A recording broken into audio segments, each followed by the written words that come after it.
नमस्ते मित्रों, cricket fans आपका फिर से आज स्वागत कर रहे हैं। परसों से टेस्ट मैच शुरू हो रही है, पर आज हम कुछ ऐतिहासिक घटनाओं के बारे में बात करेंगे, न्यूज़ के बारे में भी बात करेंगे। और जैसे हम पिछले कई दिनों से कह रहे हैं कि आप प्लीज़ इस चैनल को सब्सक्राइब करिए। और क्योंकि हमें आईपीएल से पहले 50 सब्सक्राइबर्स कम से कम चाहिए, ताकि हम आईपीएल में लाइव टेलीकास्ट कर सकें जब भी मैच ख़त्म हो तब। अगर उससे पहले हो जाएगा तो भी हम लाइव करेंगे एक फ़िक्स टाइम पे हर रोज़, ताकि एक एक ख़ास समय पे आपको यहाँ पे वीडियो मिलते रहे। नमस्कार, मैं हूँ सिद्धार्थ छाया और ये है हेमिश। मैं हूँ बाप और ये है बेटा। तो चलिए पहले न्यूज़ से शुरू करते हैं जो हेमिश कहेंगे, और फिर जो दो ऐतिहासिक घटनाएं हुई हैं पास्ट में उसके बारे में मैं चर्चा करूँगा। अच्छा, मयंक अग्रवाल जैसे कि आपको पता है हॉस्पिटल में थे और उन्होंने अभी एक एफआईआर की है स्टाफ के ऊपर, एयरप्लेन वाले स्टाफ के ऊपर के। मैंने ऐसा पढ़ा कि उन्होंने ऐसा बोला है कि किसी ने उनके खाने या फिर पीने में पॉइजन डाला हो, उस वजह से उन्होंने एफआईआर की है। और दूसरी खबर ये है कि जय शाह थर्ड या फिर फोर्थ टाइम कंसेक्यूटिवली एसीसी के प्रेसिडेंट बने हैं वापस। वो कल हमने कहा था कि वो शायद छोड़ देंगे क्योंकि आईसीसी में जा रहे हैं। तो नवंबर तक में छोड़ देंगे। फिर तीसरी एक और खबर है कि विराट कोहली जो विराट कोहली जो है उन्होंने उनकी तरफ से मतलब बीसीसीआई की तरफ से खबर है कि उनका पता नहीं है कि वो थर्ड टेस्ट खेलेंगे कि नहीं, क्योंकि उन्होंने कुछ अपडेट नहीं दिया है। और एक और फेक न्यूज़ के बारे में उनके भाई ने बोला कि हमारी मम्मी के खिलाफ बहुत सारी खराब खबरें आ रही है कि उनकी तबीयत खराब है। वो सब ठीक है, पर कुछ और पर्सनल रीजंस है जिसकी वजह से विराट कोहली नहीं खेलते। तो फिर अफवाहों पे ध्यान मत दीजिए, और जब सही समाचार मिले तभी उस पर आप अपनी प्रतिक्रिया दीजिए। ये क्रिकेट फैंस की भी आप सबसे अपील है, और इसीलिए ये चैनल भी शुरू किया गया है कि यहाँ पे सिर्फ क्रिकेट की बात हो, सही बात हो, और जितना हम दोनों जानते हैं उसका हम विश्लेषण करें। कोई भी फैन क्लब के साथ ना जुड़े, या एक जो भी हवा बन जाता है हम उसके साथ भी ना जुड़े। तो बस ये समाचार थे। मयंक अग्रवाल के जो न्यूज़ है उसके बारे में ये कहा जा रहा है कि उनको कुछ एसिड जैसा कुछ प्रवाही दे दिया गया था जब उन्होंने पानी मांगा था एरोप्लेन में। तो ये बहुत बड़ी गंभीर बात है, और उन्होंने आज शाम को तो उनको छुट्टी भी देने वाले थे अगरतला हॉस्पिटल से। तो ये बहुत ही गंभीर बात है, तो उसके ऊपर ज़रूर पुलिस जांच करेगी, और जो भी इसके अपडेट्स आएंगे हम आपको बताएंगे। और केएल राहुल की भी एक खबर है कि वो थर्ड टेस्ट में फिट है और वो थर्ड टेस्ट शायद खेलेंगे। चलिए ठीक है, तो फिर जाडेजा की जगह पे कौन खेलेगा वो हमें देखना होगा। वॉशिंगटन सुंदर तो फिर सरफराज नहीं खेल पाएंगे, सेकंड खेलेंगे। अगर केएल आ गए तो फिर सरफराज सेकंड में अगर अच्छा किया तो फिर केएस भरत को निकाल के केएल को लेंगे, समझिए। तो केएस भरत ने तो बहुत अच्छा खेला दोनों इनिंग्स में। उसका पता नहीं है ना, पर एक्सपीरियंस को फिर रोहित शर्मा का जाएगी। नहीं, मैं एक्सपीरियंस ज्यादा चाहता था। एक्सपीरियंस तो केएस भरत का सबसे ज्यादा है। KL Rahul as a test batter. वो तो ठीक है, पर जब इन दोनों में से या तो फिर सरफराज खान के साथ करुण नायर जैसा होगा कि एक मैच में अच्छा किया और पहले दूसरे मैच में खिलाए तो सही, उसकी जगह कहाँ बनती है अगर केएल राहुल आ गए तो। चलिए देखते हैं क्या होता है आगे। मेरा तो ये मानना है कि केएस भरत में अकेले या ऐसे बल्लेबाज हैं फर्स्ट टेस्ट में जिन्होंने दोनों इनिंग में अच्छा खेला। लास्ट इनिंग में तो काफ़ी फाइट भी की उन्होंने अश्विन के साथ मिलकर। तो अब उन्हें सज़ा क्यों दी जाए ड्रॉप करके। तो देखते हैं, भारतीय क्रिकेट है, सालों से ये सब होता रहा है, एक बार और सही।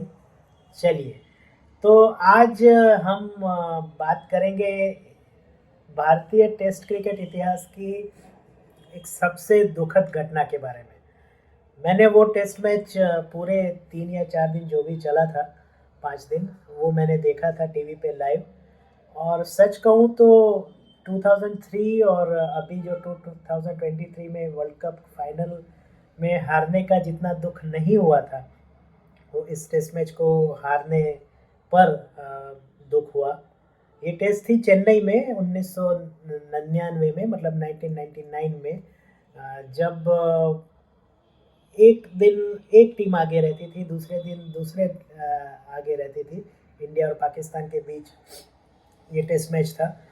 तो तब 18 साल के थे शाहिद आफरीदी, अभी भी 18 साल के ही हैं, पर तब तो 18 साल के आज लग भी भी रहे थे। खेलते भी है, वो हाँ, भी बड़ी बात है। तो 18 साल के लग भी रहे थे तब। उन्होंने 141 रन बनाए और पाकिस्तान को 275 पर 4 पे ले गए। और फिर 263 की लीड थी पाकिस्तान के पास। फिर अचानक से वेंकटेश प्रसाद ने एक भी रन दिए बगैर 18 गेंदों में 5 विकेट ले लिए और फिर भारत को 271 का टारगेट मिला। अब वो पिच जो चेन्नई की थी, वो टिपिकल चेन्नई की पिच थी कि तीसरे चौथे दिन फिर खेलना असंभव हो जाता है। उस पिच पे सचिन तेंदुलकर ने 136 लगाए और भारत 81 पे 5 विकेट गंवा चुका था। तो सचिन का साथ फिर मोंगिया ने दिया विकेट कीपर, और दोनों ने जोड़े रन, और 254 फॉर 6 था। जस्ट 17 रन हम दूर थे, सचिन आउट हो गए। उससे पहले मोंगिया भी खराब शॉट मार के आउट हो गए थे, उससे थोड़ी ही दूर पहले। और फिर सचिन भी आउट हो गए और बस तब 17 रन चाहिए थे और 5 रन में बाकी की विकेटें, मतलब हमारे टेल एंडर्स कुछ खास नहीं कर पाए, पाकिस्तान ने ले ली और भारत हार गया। स्टैंडिंग ओवेशन भी मिला था चेन्नई के क्राउड ने पाकिस्तानी टीम को, जब वो लैप ऑफ ऑनर ले रहे थे तब स्टैंडिंग ओवेशन दिया था। पर जो मेन बात थी वो ये थी कि उस मैच में सचिन तेंदुलकर को मैन ऑफ द मैच दिया गया था, पर वो लेने नहीं आए थे।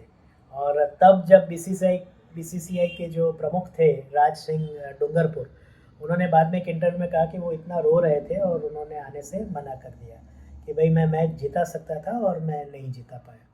तो ये एक दुख भरी याद है, पर क्लासिक टेस्ट मैचेस में से ये एक है और सचिन तेंदुलकर की कई क्लासिक इनिंग्स में से भी ये एक है। तो आज ये बात हुई थी 1999 में, तो हमें याद आ गई, तो हमने आज आपसे शेयर की। एक और बात हुई थी, दो बात हुई थी जिसका कनेक्शन आप ढूंढ सकते हैं 2010 में। पहले चलिए एक बात करते हैं, 1995 की बात कर लेते हैं। जिम्बाब्वे और पाकिस्तान के बीच टेस्ट मैच था। जब टॉस हुआ ना, तो टॉस तो जिम्बाब्वे ने जीता, एंडी फ्लावर कप्तान थे, पर सलीम मलिक, जिनका नाम फिर बहुत बदनाम हो गया था, शेन वॉर्न ने नाम उजागर किया था, उन्होंने मतलब टॉस जीता जिम्बाब्वे ने, लेकिन इन्होंने बोल दिया कि हम लोग बैटिंग करेंगे। अरे भाई टॉस तो वो जीते, तुम डिसाइड करने वाले कौन हो? मतलब कुछ होगा ऐसा कि भाई पहली बैटिंग पाकिस्तान की आएगी तो इतना मिलेगा, हो सकता है। तो तब जब वहाँ पे मैच रेफरी थे जैकी हेंड्रिक्स, जो कि साउथ अफ्रीका के थे, उन्होंने कहा नथिंग डूइंग, फिर से टॉस करो। तो फिर से टॉस हुआ और फिर जिम्बाब्वे ने बैटिंग की और पाकिस्तान एक इनिंग से वो मैच हार गया। तो ये एक पाकिस्तान की जो एक संस्कृति है, उसका उदाहरण आज हुआ था 1995 में। और 2010 में ऐसा ही कुछ हुआ जिसमें शाहिद आफरीदी ने पर्थ में ऑस्ट्रेलिया के सामने जो वनडे 5th वनडे खेला जा रहा था, वो पाकिस्तान के कप्तान थे और मोहम्मद यूसुफ नहीं खेल रहे थे वो मैच। तो उन्होंने क्या किया कि गेंद को ऐसे लिया और फिर ऐसे बाइट किया, एक नहीं, दो नहीं, 3-4 बार लगा, वो सेब है।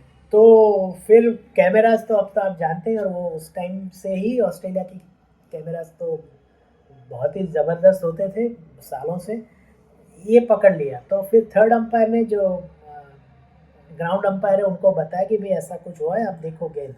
फिर अंपायर्स ने गेंद चेंज की और पाकिस्तान मैच हार भी गया।